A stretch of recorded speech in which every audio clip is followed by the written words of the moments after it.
नमस्कार दोस्तों, good morning. आपका एनके स्टडी के यूट्यूब चैनल पे एक बार फिर से स्वागत है।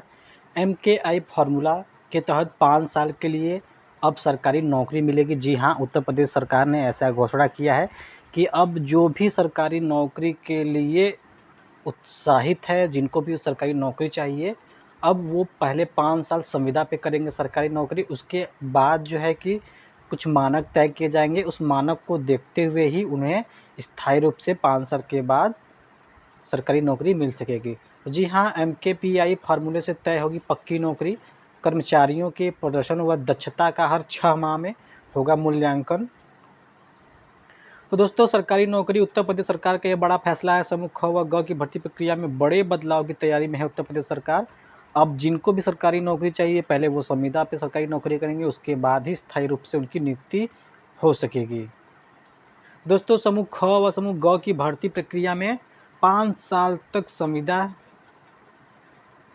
संविदा नियुक्ति के दौरान कर्मचारियों के प्रदर्शन व दक्षता के मूल्यांकन के लिए एमकेपीआई यानी मेजरेबल की परफॉर्मेंस इंडिकेटर फार्मूला। तो दोस्तों, जो एमकेपीआई का फुल फॉर्म है मेजरेबल की परफॉर्मेंस इंडिकेटर फार्मूला के तहत तय किया जाएगा। इसी आधार पर कर्मचारियों को 5 साल बाद मौलिक नियुक्ति यानी पक्का नौकरी दी जाएगी। समूह ख व समूह ग संवर्ग के पदों पर नियुक्त लोगों का संविदा अवधि में इसी आधार पर उनके प्रदर्शन व संतोषजनक कार्य का प्रत्येक 6 माह में मूल्यांकन भी किया जाएगा। तो दोस्तों, प्रस्तावित नियमावली लागू होने के पहले पदों पर चयन के लिए विज्ञापन कर दिया गया हो अथवा चयन की प्रक्रिया पूरी कर ली गई हो, तो विज्ञापन व परीक्षा परिणाम के आधार पर चयनित संबंधित व्यक्ति से घोषणा पत्र लिया जाएगा। उसे घोषणा करनी होगी कि वह इस नियमावली के अधीन शर्तों को स्वीकार करेंगे। इसके बाद ही उनकी नियुक्ति दी जाएगी। तो जी हाँ दोस्तों, पहले ही उनसे जो है कि घोषणा पत्र पे साइन करवा लिया जाएगा कि वो जो भी नियमावली है, जो भी शर्त है, वो शर्त से पूर्णतः सहमत है। उसके पश्चात ही उनको नियुक्ति दी जाएगी। तो चलिए समझ लेते हैं कि किन किन आधार, क्या क्या आधार है और क्या क्या इसमें सम्मिलित है। तो संविदा अवधि के 4 वर्ष पूर्ण होने के बाद एमकेपीआई के आधार पर चयनित व्यक्तियों को समय का अनुपालन करने, अनुशासित रहने, देशभक्ति एवं नैतिकता का मापांक रखते हुए 5वें वर्ष में विभागों द्वारा इस संबंध में 6 माह का अनिवार्य प्रशिक्षण दिया जाएगा। संविदा के दौरान संबंधित पद की संगत सेवा नियमावली में उल्लिखित पदनाम के पहले सहायक पदनाम से वो उनकी नियुक्ति की जाएगी। तो दोस्तों, यहाँ पे आपको जो है कि अनुशासन, देशभक्ति, नैतिकता का पालन करना होगा। जिनकी जिनकी जितनी ज़्यादा देशभक्ति रहेगी, उनका उतना ही चांस रहेगा स्थायी रूप से नियुक्ति पाने के लिए। तो दोस्तों, ये सरकार जो है बैठे बैठे नया नया चीज़ लाती रहती है। तो इसका पुरजोर विरोध करना है, क्योंकि ये स्थायी रूप से सही नहीं है। क्योंकि अगर कोई किसी कैंडिडेट की उम्र 5 वर्ष हो, अब किसी कैंडिडेट की उम्र 25 वर्ष होती है और वो नौकरी पाता है, तो पहले वो संविदा 5 वर्ष रहेगा, उसकी उम्र 30 वर्ष हो जाएगी। अर्थात अब उम्र 30 वर्ष होने के कारण जो भी वैकेंसियाँ आएंगी, पहले ही उसमें वो एज के अनुसार छँट जाएगा। बाकी बचा दोस्तों, अगर उसको दूसरे किसी विभाग में, दूसरे किसी पद पर नियुक्ति मिल भी जाती है, तो फिर उसको 5 साल के लिए जो है उस संविदा पे रखा जाएगा। अर्थात ये भी सही नहीं है। अगर वो 5वें वर्ष छँट जाता है, अर्थात 5वें वर्ष उसको जो संविदा पे उसकी नियुक्ति हुई थी, 5 वर्ष उसको निकाल दिया जाता है कि अब और जो है उसके मापांक के अनुसार वो सही नहीं है, तो उसके बाद वो क्या करेगा, इसके बारे में सरकार का कोई स्पष्टीकरण नहीं है। अर्थात जो नियम सरकार ने लाया है बहुत ही गलत नियम है, उसका पुरजोर विरोध करना है। तो चलिए समझ लेते हैं कि इसके आगे क्या कहा जा रहा है। तो संविदा अवधि में प्रत्येक वर्ष एमकेपीआई के आधार पर कार्य कर रहे कुल व्यक्तियों में से 2 छमाही के प्राप्तांक का योग 60% से कम होने पर सेवा समाप्त कर दी जाएगी। अर्थात इसमें भी जुगाड़ अब चलेगा कि 60% जिनका भी कम रहेगा, भ्रष्टाचार को ये जन्म देगा।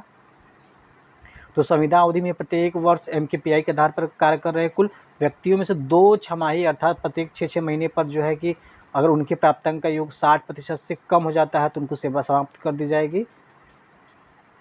अर्थात धीरे धीरे सेवा समाप्त करते करते सीटों की संख्या बच जाएगी, तो अब वो सीटों का क्या करेंगे, ये भी समझ से परे है। तो संविदा कर्मी के कार्य को देखते हुए नियमावली के साथ निर्धारित एमकेपीआई अंकित कर नियुक्त प्राधिकारी चयन प्रस्ताव भेजेंगे। छमाही समीक्षा केवल इन्हीं एमकेपीआई पर की जाएगी ताकि पारदर्शिता बनी रहे। जी हाँ, पारदर्शिता बनी रहे, पारदर्शिता बनी रहे। और अब तो सरकार को भी संविदा पे ही रखना है। 2022 के चुनाव आना है, 5 साल के लिए बनवा जो है कि पिछले कुछ सालों से जो वर्तमान सरकार है वो उत्तर प्रदेश सरकार या भारत सरकार अर्थात केंद्र सरकार में अपना सरकार नहीं बना पाई थी। तो दोस्तों 2022-2024 का चुनाव याद रखना है। अब आपको किन्हें संविदा पे रखना है, किन्हें नहीं रखना है, या किन्हें वनवास भेजना है, ये जिम्मेदारी सभी युवा वर्ग पे है। तो एमकेपीआई के आधार पर ही छमाही समीक्षा की कार्रवाई नियुक्ति पदाधिकारियों, कार्यालयाध्यक्ष, विभागाध्यक्ष व शासन के स्तर पर आधारित समितियां करेंगी।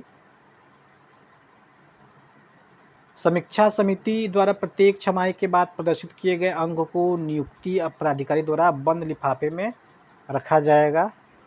जी हाँ, बंद लिफाफे में रखा जाएगा ताकि कोई भ्रष्टाचार न हो।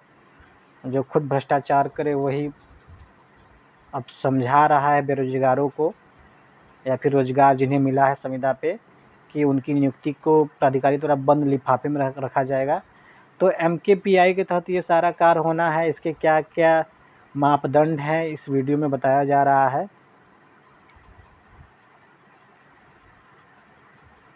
तो पहले से चल रही चयन प्रक्रिया भी दायरे में, जी हाँ, जो पहले से चल रही है चयन प्रक्रिया वो भी इसके दायरे में आ सकती है। तो जिनको भी समूह ख व ग की अब नौकरी करनी है, अब उन्हें जो है 5 वर्ष संविदा पे पहले कार्य करना पड़ेगा, वो भी सरकारी नौकरी। सरकार का यह अजीबोगरीब जो है फैसला है, इसका पुरजोर विरोध करना है। एमकेपीआई फार्मूला 5 साल के लिए संविदा पर मिलेगी सरकारी नौकरी। एमकेपीआई फार्मूले से तय होगी पक्की नौकरी। जी हाँ दोस्तों, इस वीडियो में बस इतना ही। अगर आपको यह वीडियो पसंद आता है तो इसको ज़रूर से लाइक करें। पहले की तरह जो है 17 सितंबर को बेरोजगार दिवस मनाना है, तो बेरोजगार दिवस ज़रूर मनाएं। ट्विटर पे, फेसबुक पे, व्हाट्सएप पे, जहाँ भी सोशल मीडिया के जितने भी प्लेटफॉर्म है सब जगह अपना यूज़ कीजिए। सरकार जो है कि छात्रों के हित में कार्य नहीं कर रही है। अर्थात सरकार खुद चाहती, उत्तर प्रदेश में सरकार खुद चाहती है कि अब वो 2022 में न आवे, और इसके लिए सरकार जो है कि मन से काम कर रही है कि उसे 2022 में दोबारा ना आना पड़े। तो दोस्तों मिलते हैं अगले वीडियो में, तब तक बने रहिए एनके स्टडी के साथ। बहुत बहुत धन्यवाद।